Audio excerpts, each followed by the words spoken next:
கதறல் கேட்டிடுதே. நானிலம் முழுவதும் நான் ஒரு கோடி நாசத்தின் வழியை நாடிடுதே. இயேசுவின் அன்பு என்னையும் நெருக்க எழும்பிடுவோம் நாம் வாலிபரே. இந்தியா குடியுரிமை பெற்று 77வது ஆண்டை நாம் கொண்டாட இருக்கிறோம். இந்த குடியுரிமை நாளில் நாம் நம்முடைய ஆகஸ்ட் 15 சுதந்திர தினத்தன்றும் இந்த குடியுரிமை நாளில் நம்முடைய ஆலயத்தின் சார்பாக நம்முடைய ஆண்டவர் நமக்கு கொடுத்த தேசத்தை கனம் பண்ணுவதில் நாம் அர்ப்பணிப்போடு நாம் ஒவ்வொரு வருடமும் இதை செய்து வருகிறோம். அந்த நாளில் கூட மீண்டுமாய் நம்முடைய தேசத்தின் குடியுரிமை வாழ்த்துக்களை நம் அருகில் இருக்க மக்களுக்கு நாம் அன்போடு சேர்த்துக்கொள்வோம். ஆண்டோடைய அந்த ஆசீர்வாதம் நம் மக்களுடைய மத்தியில், தலைவர்கள் மத்தியில், ஆட்சியாளர்கள் மத்தியில், அமைதியாக எத்தனையோ மக்கள் பின்தங்கின மக்கள் மத்தியில் ஒரு அமைதியான சூழ்நிலை, ஒரு சுயாட்சி, ஏற்றத்தாழ்வு இல்லாத நிலைமை ஏற்பட நாம் ஜெபிப்போம். ஆண்டவர் எல்லா நிலையிலும் நம்மை ஆசீர்வதித்து நம்மை உயர்த்தும் ஆண்டவர். தேசத்திற்காக, தேசத்தின் தலைவர்களுக்காக, தேசத்தில் இருக்கும் மக்களுக்காக, பின்தங்கின மக்களுக்காக, தேசத்தில் இருக்கும் மிஷனர்களுக்காக, தேசத்தில் இருக்கும் ஒவ்வொரு நிலையிலும் இருக்கிற மக்களுக்காக நாம் எப்பொழுதுமே ஜெபிக்க கடமைப்பட்டிருக்கிறோம். இன்றைக்கி இந்தியாவில் ரொம்பவும் பின்தங்கின மக்கள் கிட்டத்தட்ட 30 விழுக்காடு மக்கள் ஒருவேளை உணவு இல்லாமல், பின்தங்க நிலைமையில் வீடுகள் இல்லாமல், வாசல்கள் இல்லாமல், அப்படிப்பட்ட நிலைமையில் இருக்கும் மக்களுக்காக நாம் ஜெபிக்க அழைக்கப்படுகிறோம். நாம் ஜெபிக்கிறப்போ நிச்சயமாகவே ஆண்டவர் ஒரு எழுப்புதலை கட்டளையிடும் ஆண்டவர். நம்முடைய கொடைக்கானலில் ஒரு மக்கள் கண்டினியூவாக செயின் பிரேக்கர் மாதிரி இரவு பகலாக ஒரு கூட்ட மக்கள் ஜெபித்து கொண்டே இருக்காங்களாம். தேசத்துடைய அமைதிக்காக, தேசத்துடைய தலைவர்களுக்காக. ஃபாதர் வெர்க்மான் சொல்கிறப்போ தேசத்திற்காக, ஒவ்வொரு மாநிலத்துக்காக, ஒரு மாநிலத்தினுடைய ஒவ்வொரு மாவட்டங்களுக்காக, தாலுக்காக, நகராட்சிகளுக்காக, பஞ்சாயத்துகளுக்காக, கிராமத்துங்களுக்காக, ஒவ்வொரு மக்களுக்காக நாம் ஜெபிக்க கடமைப்பட்டிருக்கிறோம். ஒவ்வொரு நாளும் நாம் ஜெபிக்கிறப்போ ஆண்டவன் தேசத்து தலைவர்கள் மத்தியில் ஒரு அமைதியை கொடுக்கிறார், நல்லபடி ஆட்சிற ஒரு வலிமையை கொடுக்கிறார், மக்களை ஒரு சரியான நேர்மையான வழியில் நடத்தி செல்லும் வலிமையை கொடுக்கும் ஆண்டவர். அப்படிப்பட்ட ஆண்டவர் தேசத்திற்காக திறப்பில் நிற்கத்தக்கதாக ஒரு மனுஷன் என்னை காணனே என்று திறப்பில் நின்று ஜெபிக்கிற மக்களை தேடும் மக்களாய் காணப்படுகிறார். அப்படிப்பட்ட ஆண்டவர் நம்மோடு, நம்முடைய தேசம் இந்திய தேசம் என்பது உலகத்தில் உள்ள அநேக நாடுகளில் இந்திய தேசம் அனைத்து மக்களும் வாழக்கூடிய ஒரு தேசம். எல்லா ஜாதி, மதம், இனம் இல்லாமல் எல்லா மக்களும் வாழக்கூடிய ஒரு இந்திய தேசம். இந்திய தேசம் என்பது அனைத்து மக்களுக்கும் வாழ்வுரிமை கொடுக்கிற ஒரு தேசம். எல்லா மக்களும் ஏற்ற வந்தாரை வாழ வைக்கும் ஒரு இந்திய தேசம். இந்திய தேசம் என்பது இயேசு கிறிஸ்து காலங்களிலிருந்தே உலகத்து நாடுகளோடு ஒரு கனெக்ஷனில் இருந்திருக்கு. ஏன்னா இயேசு கிறிஸ்து கூட வாழ்ந்த தோமா 12 பேரில் 11 பேர் ஒருத்தர் இறந்துட்டார். 12 பேர் அதுக்கப்புறம் அவரோடு இன்னொரு சிசுகளும் சேர்த்து கொள்ளப்பட்டாங்க. 12 பேரும் உலக நாடுகளுக்கு முழுவதும் கடந்து போகிறப்போ இந்திய தேசத்துக்கு தான் அவருடைய தோமா இந்திய தேசத்துக்கு வந்தார். இந்திய தேசத்தில் தான் ஆசியா கண்டத்திலே முதலாவது வேதாகமம் மொழிபெயர்க்கப்பட்டுச்சு. அந்தளவுக்கு மிஷனரிகள் அர்ப்பணிப்போடு பணி செய்திருக்காங்க. இந்த தேசத்திற்காக, தேசத்தின் நன்மைக்காக, தேசத்து மக்களுடைய விடுதலைக்காக. அப்படிப்பட்ட தேசத்தில் வாழ்கிற நாம் நம்முடைய தேசத்திற்காக, தேசத்து தலைவர்களுக்காக நாம் எப்பொழுதும் ஜெபிக்கிற மக்களாய் காணப்படுகிறோம். ஏன்னா எழுந்து கட்டுவோம் வாருங்கள் என்று நெகேமியா சொல்லுகிற பிரகாரமாய் சங்கீதம் 101 இரக்கத்தை குறித்து நான் பாடுவேன் என்ற வார்த்தையின்படி என பின்தங்கின மக்களுக்காக, நம்முடைய அர்ப்பணிப்போடு பணி செய்யும் மக்களுக்காக நாம் அர்ப்பணிப்போடு பணி செய்ய ஜெபிக்க ஆண்டவர் அழைக்கப்படுகிறார்.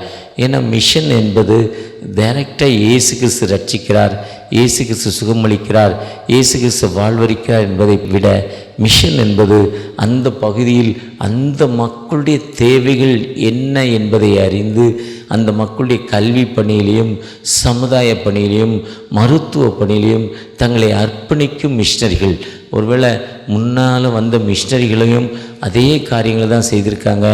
இன்று மிஷன் என்பது அதுதான். நற்செய்தி, நற்பணி என்பது, நற்செய்தி என்பது யாருக்கு எங்கே இல்லையோ அந்த மக்களுக்கு நற்செய்தி சொல்வது தான் மிஷன். அந்த மிஷன் மூலம்தான் இந்தியா சந்திக்கப்பட்டிருக்கு. இந்தியாவில் இன்றைக்கி ஒருவேளை கிட்டத்தட்ட 7 மக்கள், இது கிறிஸ்தவ மக்கள் அதிகமான மக்கள் இந்தியாவில் வாழ்ந்து கொண்டிருக்காங்க. இந்தியா முழுவதும் தமிழகத்தில், கேரளாவில், ஆந்திராவில், கர்நாடகத்தில், இன்னும் பாண்டிச்சேரி, இப்படிப்பட்ட நம்முடைய தென் இந்தியாவில் கிறிஸ்தவ மக்கள் ரொம்ப அதிகமாக இருக்காங்க. கிறிஸ்தவ மக்கள் மட்டும் அவங்க எப்போவுமே நம்ம மக்கள் தேசபக்தி மிகுந்த மக்கள், தேசத்தின் மீது ஒரு பற்றுதல் உள்ள மக்கள். ஏன்னா தேசபக்தியில் தேசத்திற்காக உரிமை கொடுக்குற மக்கள்.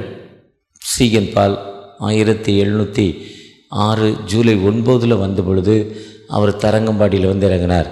அவர் ஜெர்மனிலிருந்து டென்மார்க்குங்கிற ஒரு ஊர்லேருந்து, ஜெர்மனுடைய டென்மார்க்குங்கிற ஊர்லேருந்து அவர் மிஷனரியாக இந்த உலகத்துக்கு வந்தார். அங்கே டென்மார்க்கை சேர்ந்த ஒரு மனிதர் தான் அங்கே ஆட்சி செய்து கொண்டிருக்கிறார். ஒரு பிஸ்னஸ்க்காக வந்த மனிதர் நம்முடைய யூனிட்டி, ஒற்றுமை இல்லாத ஒரு தன்மையை கருத்தில் கொண்டு பயன்படுத்தி ஆட்சியாளராக மாறுகிறார். ஆனால் அவங்க ஊருக்கார் தான், அந்த ஊருக்கார் தான் அங்கே இருக்கார். ஆனால் சீகன் பாலை ஏற்றுக்கொள்ளலை.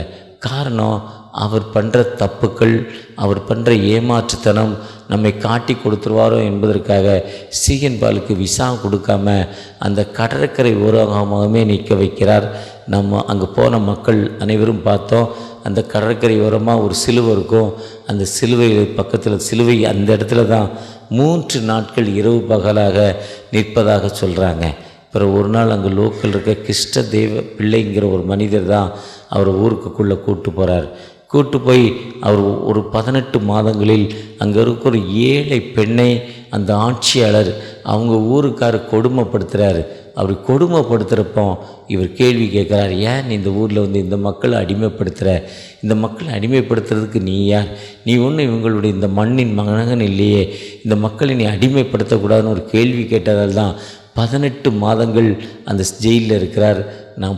நான் போய் பார்த்த அந்த பள்ளமான ஒரு ஜெயிலில் 3 அடிக்கு 3 அடி தான் உயரம், 3 அடி அகலம், 3 அடி நீளம், 3 அடி, 3க்கு 3 ஜெயிலில் தான் அவர் 1.5 வருஷம் இருந்து வந்த 18 மாதங்களே அந்த ஜெயிலுடைய தண்டனை கிடைக்கிது. அந்த ஜெயிலில் இருந்துக்கிட்டு தான் வேதாமத்தை தமிழில் இந்தியாவின் முதல் மொழியாக, ஆசியா கண்டத்திலே முதல் மொழியாக வேதாமத்தை மொழிபெயர்க்கிறார். ஆனால் தான் இயேசு கிறிஸ்து திறக்கப்பட்ட கல்லறையில் உலகத்துள்ள 7 மொழிகளில் அவருடைய ஜெபம், பரமண்டலில் இருக்கிற எங்கள் பிதாவே என்ற ஜெபம் எழுதப்பட்டிருக்கு. உலகத்திலுள்ள 7 கண்டங்கள், உலகத்தில் 7 கண்டங்கள் என்று சொல்லப்பட்டிருக்கு. 7 கண்டங்களில் ஆசியா கண்டத்தின் சார்பாக தமிழில் மொழிபெயர்க்கப்பட்டதாக சொல்லப்பட்டிருக்கு. ஒருவேளை மிஷனரிகள் எல்லாருமே மேல்நாட்டிலேருந்து வந்தவங்க நமக்கு உதவி செய்யலை. மேல்நாட்டில் வந்தவங்க 3 விதமான மக்கள் காணப்பட்டிருக்காங்க.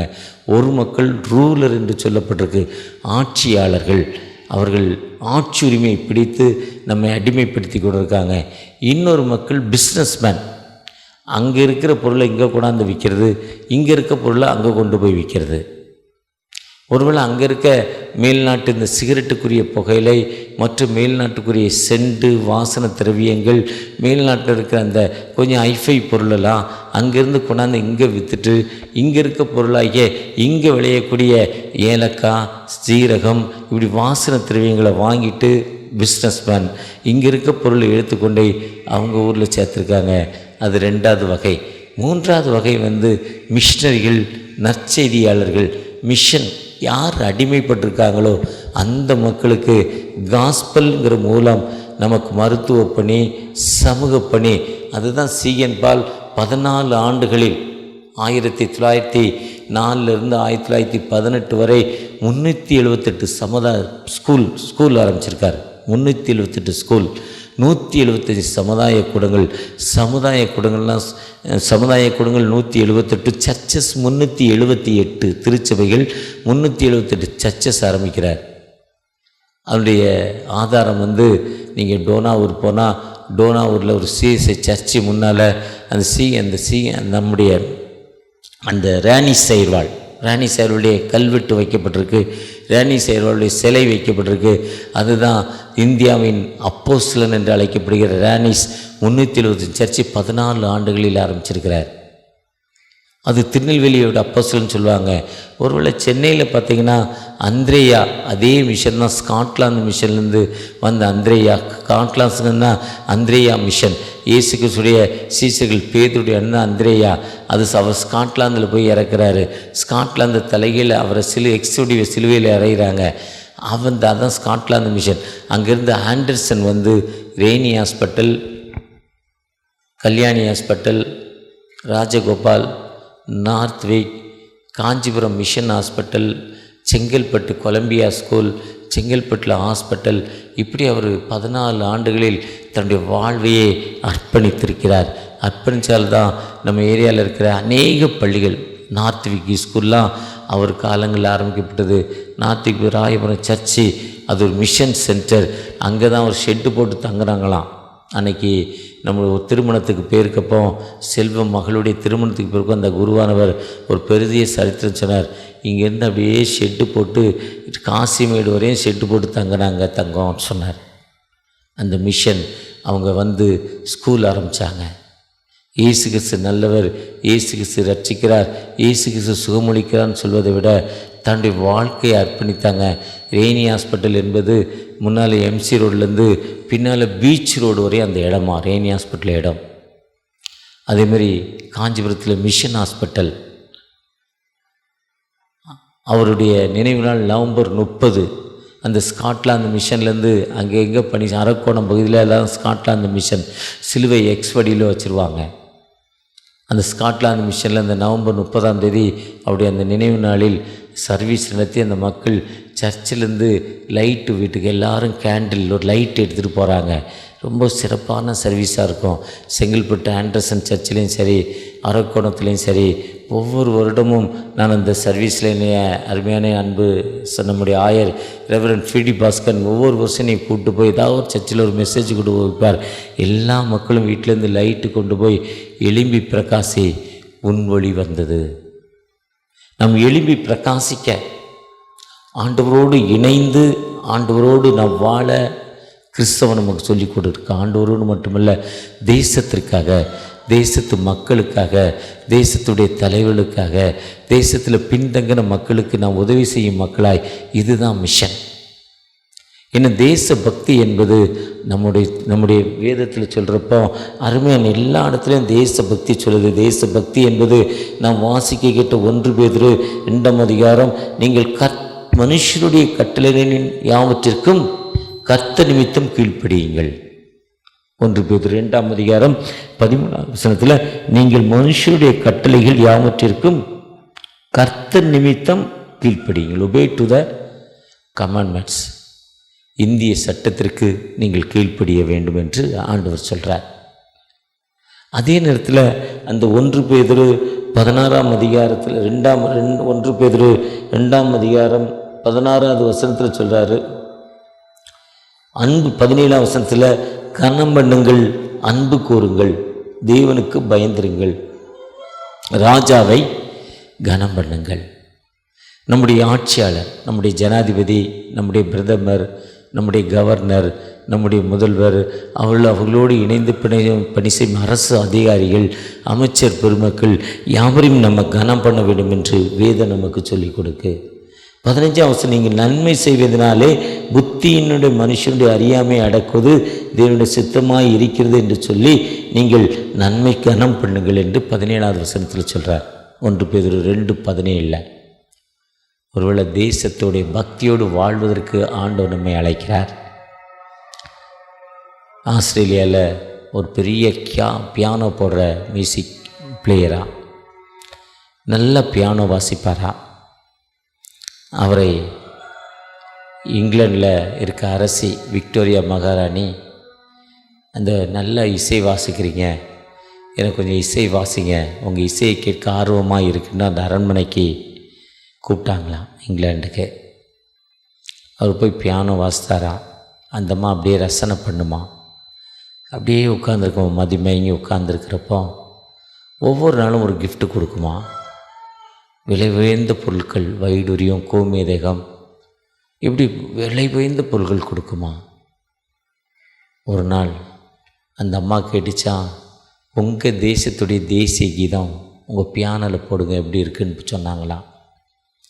அப்போது அந்த அம்மா ஆசைக்கு இணங்க அவர் ஆஸ்திரேலியாவுடைய தேசிய கீதத்தை வாசிக்கிறப்போ ஒரு பெரிய நாட்டுடைய அதிபர் அப்படியே எழுந்து, ராஜா எழுந்து நின்றுச்சான். அந்த அம்மா அந்த பாட்டு முடிகிற வரையும் அந்த அம்மா அந்த இடத்த விட்டு அசையலையா, அப்படியே நின்றுச்சான்.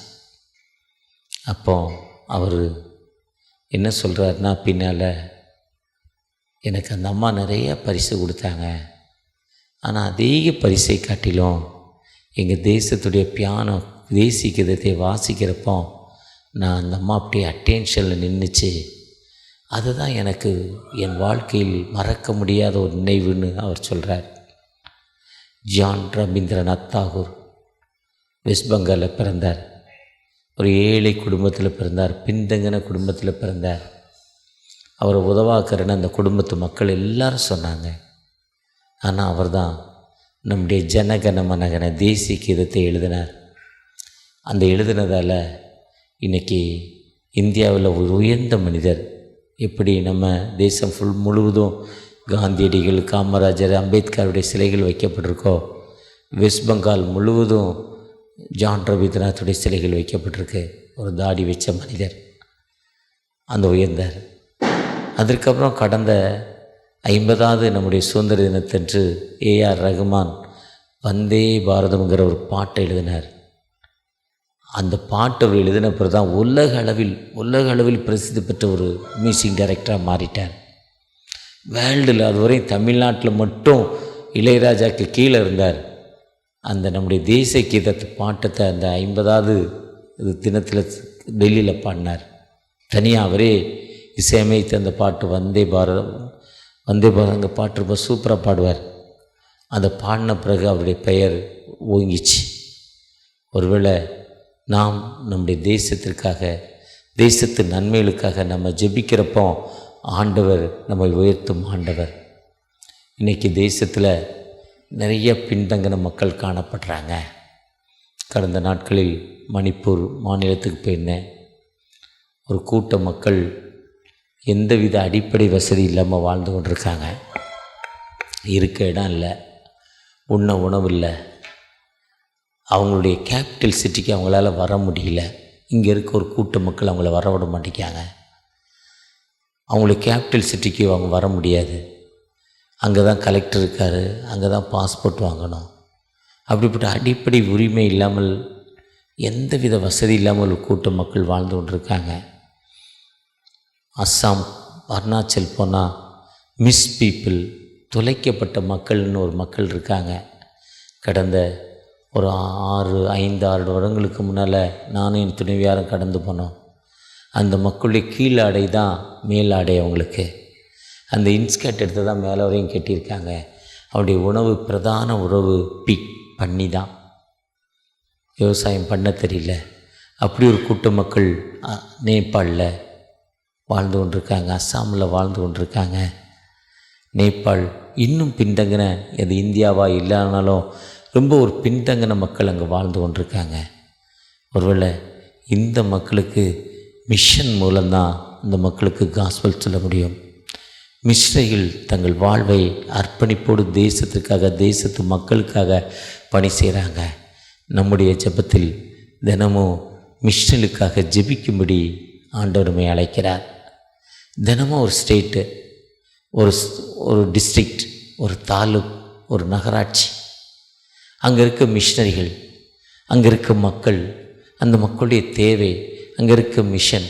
1200 ஆத்தரைஸ் மிஷனரி ஸ்தாபனங்கள் இருக்குது. IMS, NMS, Vishwani, FMME, Shalom ministry, GEMS ministry, IMM, Navajeevan, ஜெய்வ மண்டலா, இப்படி அநேக 1200 மிஷனரி ஸ்தாபனங்கள் இருக்குது. இந்த மிஷன் ஸ்தாபனங்களோடு கடந்த நாட்களில் குட் ஐட்டிங்னு ஒரு மிஷன், கல்கட்டாலேருந்து ஒரு அம்மா ஃபோன் பண்ணுறாங்க. பயங்கர குளிர் காத்தையா, எங்கள் மக்களுக்கு பெட்ஷீட் இல்லை, ஒரு கம்பளி வாங்கி கொடுங்க. ரொம்ப பின்தங்கின நிலைமையில் இருக்காங்க, ஒரு கம்பளி வாங்கி கொடுங்க. ஒரு லேடி அம்மா தான் பேசும், கன்னியாகுமரி நாகர்கோவிலை சேர்ந்த ஒரு அம்மா. நம்ம சர்ச்சுக்கு ஒரு 15 வருஷத்துக்கு முன்னால் மெசேஜுக்கு வந்திருக்காங்க. குட் 18 ஒரு மிஷன். இப்படி பின்தங்கின மக்கள் இந்தியாவில் வாழ்ந்து கொண்டிருக்காங்க. அப்படிப்பட்ட மக்களுக்காக நாம் ஜெபிப்போம். ஒரு கூட்டமாய் இணைந்து ஜெபிப்போம். ஜெபிக்கிறது மட்டுமல்ல, நம்மளால் ஒரு கூட்டமாய் நம்முடைய ஒருவேளை டீ, ஒரு இட்லி, ஒரு தோசை, இல்லை ஒரு பிடி சோறு, இதை குறைச்சி அதற்குரிய காணிக்கை நம்ம ஒரு குழுவாக ஒரு மிஷனுக்காக கொடுக்குறப்போ ஆண்டவர் எல்லா நிலையிலும் உயர்த்தும் ஆண்டவர். என்எம்எஸ்ஐயில் கடந்த நாட்களில் ஒரு 3 மாதம், கடந்த ஜூன் மாதம் நான் என் துணைவியாரும் ரொம்ப முக்கியமான டூரிஸ்ட் சென்டர் இந்தியாவில் கொடைக்கானல், ஊட்டியை போல் ரொம்ப முக்கியமான ஒரு டூரிஸ்ட் சென்டருக்கு கீழே, அந்த ஊர் பேர் பட்டு ஞாபகம் இல்லை, கல்கட்டா NJP சிலிகுடிக்கு மேலே ஒரு டூரிஸ்ட் சென்டர். டார்ஜிலிங்க்கு கீழே டோப்லிங்கிற ஒரு பகுதி. டார்ஜிலிங் அநேக மக்கள் கடந்து போகிறாங்க. NJP பாக்டோக்ரா வரையும் ஃப்ளைட்டில் போய் அங்கேருந்து காரில் ஜீப்பில் போகிறாங்க. உலக அளவில் பிரசித்தி பெற்ற டூரிஸ்ட் சென்டர் டார்ஜிலிங். பனி பொழிவு இருக்கிற ஒரு பகுதி, யூரோப் கண்ட்ரிஸை போல். அதுலேருந்து ஒரு 10 கிலோமீட்டர் கீழே டப்ளிங். அந்த மக்களுக்கு அரசாங்க போக்குவரத்து இல்லை, பஸ் இல்லை, சிங்கிள் ரோடு, கல்வி இல்லை, ரொம்ப கஷ்டமான ஒரு சூழ்நிலை, குளிர் பிரதேசம். அங்கங்கே ஹோம் ஸ்டே வச்சுருக்காங்க. ஹோம் ஸ்டேனா டூரிஸ்டாக போய் தங்குறவங்க. ரொம்ப குறைவான மக்கள் போகிறாங்க. அதன் மூலம் அந்த மக்களுடைய வாழ்க்கை தரம் ஓடுது. நல்ல ஹேபிட், நல்ல பழக்க வழக்கங்களில் வேலைக்காக வெளியூர் வர்றாங்க. வெளியூர் வந்த பிறகு அவங்க திரும்ப போகிறதில்ல, பின்தங்கின நிலைமையில் இருக்காங்க. அந்த மக்கள் பிள்ளைகள் அனாதையாக்கப்படுறாங்க. வெளியே வந்த பிறகு ஊருக்கு போகிறதில்ல, தன்னுடைய பிறந்த பிள்ளைகளை ரோட்டில் விட்டுட்டு வந்துடுறாங்க. அந்த பிள்ளைகளை கவனிப்பாரற்று கிடக்கு. அங்கே சாது சுந்தர் சிங் ஸ்கூல்னு ஒரு ஸ்கூல், NMS ஸ்கூல் இருக்குது. ரொம்ப ஒரு பின்தங்கின நிலைமையில் இருக்குது. நாங்கள் 2 பேரும் நடந்து போனோம். 2 கிலோமீட்டர் ஒரு மலையில், 4 கிலோமீட்டர் ஒரு ஜீப்பில் போனோம். வேறு ஜீப்பில் போக முடியாத ஒரு இடம். 25 பிள்ளைகள், பின்தங்கின நிலைமை டப்ளிங்கில். இப்படிப்பட்ட நிலைமையில் இந்தியாவில் அநேக மக்கள் வாழ்ந்து கொண்டிருக்காங்க. இந்த மக்களுக்காக நாம் ஜெபிக்க அழைக்கப்படுகிறோம். ஜெபிப்பது மட்டுமல்ல, நம்ம செலவு பண்ணுறதுல ஒரு சின்ன மீதி பண்ணி நீங்கள் அன்போடு ஊழியங்களுக்காக ஏதாவது ஒரு ஊழியம், IMS, NMS, Vishwani, FMBV, Shalom ministry, GEMS ministry, IMM, எந்தாவது ஒரு மிஷனுக்கு கொடுங்க. IMMலாம் இன்றைக்கி இந்தியன் மிஷன் மூமெண்ட், ECA பேராயர் தந்தை ஃபாதர் ஆஃப் பிஷப், தூர பார்வை, 4000 மிஷனரிகள் இருக்காங்க ஈஸ்ட் இந்தியாவில். அர்ப்பணிப்போடு பணி செய்து கொண்டிருக்காங்க. ஒரிசாவில் இருக்காங்க. அப்படிப்பட்ட ஒடிசாவுக்கு கடந்து போயிருந்தோம். நானும் என் துணைவர் 2 வருஷத்துக்கு முன்னால். மறக்க முடியாத ஒரு நிகழ்வு. ஸ்கூலே இல்லைங்க, ரோடே இல்லை. அப்படிப்பட்ட மாநிலமாய் ஒடிசா இருக்குது. இந்த மக்களுக்காக ஜெபிக்க அழைக்கப்படுகிறோம். ஒருவேளை இந்த சுதந்திர தினம் என்பது அனைத்து மக்களுக்கும் வாழ்வு கிடைக்க வேண்டும் என்றால் கிறிஸ்தவத்தை அறிந்த உங்களால் மட்டும்தான். அதுதான் சொல்கிறாரு 1 பேதுரு 2ஆம் அதிகாரத்தில், எல்லோரையும் கனம் பண்ணுங்கள், சகோதரத்தில் அன்பு கூறுங்கள், தேவனுக்கு பயந்திருங்கள், ராஜாவை கனம் பண்ணுங்கள். 13வது வசனத்தில் சொல்கிறாரு, நீங்கள் மனுஷருடைய கட்டளை யாவற்றுக்கும் கர்த்தர் நிமித்தம் கீழ்ப்படிங்கள். கட்டளை என்ன? மத்தேயு, இன்றைக்கி டெக்ஸ்ட் மத்தேயு 5ஆம் அதிகாரம் 13. நீங்கள் உலகிற்கு உப்பு, நீங்கள் உலகிற்கு வெளிச்சம். நீங்கள் உலகிற்கு உப்பு, நீங்கள் உலகிற்கு வெளிச்சம் என்று சொல்கிறார். அப்படிப்பட்ட ஆண்டவற்றை நாம் நம்முடைய அர்ப்பணிப்பு என்ன? இந்த 77வது குடியரசு தினத்தில் நாம் எத்தனை மிஷனரிகளுக்கு சப்போர்ட் பண்ண போகிறோம், எத்தனை மிஷனரிகளுக்காக ஜெபிக்க போகிறோம். அப்படி நாம் ஜெபிக்கிறப்போ ஆண்டவர் நம்மை உயர்த்தும் ஆண்டவர், கொடுக்குறப்போ நம்மை உயர்த்தும் ஆண்டவர். அந்த ஆண்டவர் நம்மோடு கடந்து வந்திருக்கிறார். ஒரு விசை கூட கண்களை மூடி, தகப்பனே எங்களோடு பேசியிருக்கீங்க, நன்றி தகப்பனே என்று நோக்கி பார்ப்போமா. அறுவடை